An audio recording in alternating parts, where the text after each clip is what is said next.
السلام عليكم. اخباركم يا جماعه؟ حبيت بس افرحكم ان انا اشتريت فرخه يا جماعه النهارده، اللي هي بيقولوا عليها حمرا.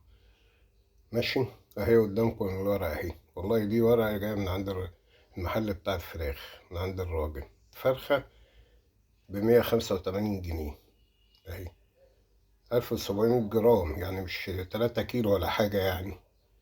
شوف الكيلو بكام اهو، كيلو ب108 اهو يا جماعه. باركولي بقى، وان شاء الله هبعت لكل واحد ايه، اللي جنح بقى واللي ورك واللي كل واحد هو حظه يعني، ان شاء الله. ما تقلقوش يعني، مش هاكلها لوحدي ان شاء الله. يا خبر ابيض، بالذمة وصلنا احنا للزمن ده؟ فرخة ب185 جنيه؟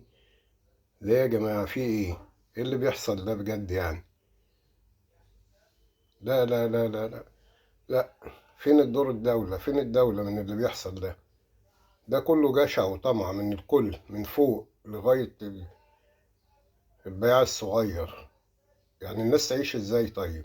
بجد يعني. يعني واحد مثلا ومراته معاه عيلين، هيجيبوا فرخة ب185 جنيه فرخة بس. طب والخضار بقى والرز والمش عارف ايه يعني تدخل لها في 250 270 جنيه غدوة ل4 أفراد. لازم يكون في حل من الدولة، ومريش في منافذ بيع. ومش منافذ البيع مش عند كل الناس، ولا كل الناس تقدر تروح منافذ بيع وتجيب ولا تعمل. لأن أنا مش هركب مواصلات ب20 جنيه عشان أروح أجيب أوفر 10 جنيه وأجيب من منفذ بيع. لازم يبقى في حل بجد يعني. لا، كده حرام والله، كده الموضوع زاد عن الحد أوي أوي أوي.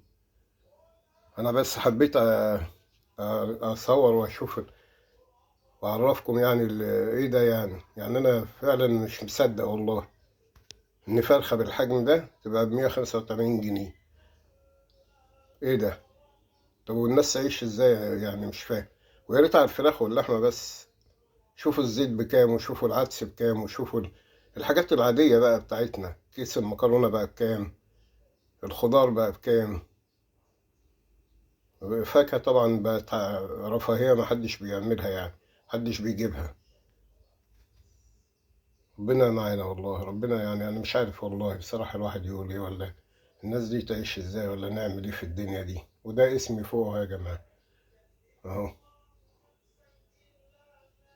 طيب، حبيت بس أشارككم الكارثة اللي إحنا وصلنا ليها. مش عارف يعني الناس تعمل ايه، ولا تجيب منين، ولا مفيش حاجة مكفية دلوقتي مع الأسعار الغالية دي. ربنا يسترها وربنا يعديها على خير. السلام عليكم.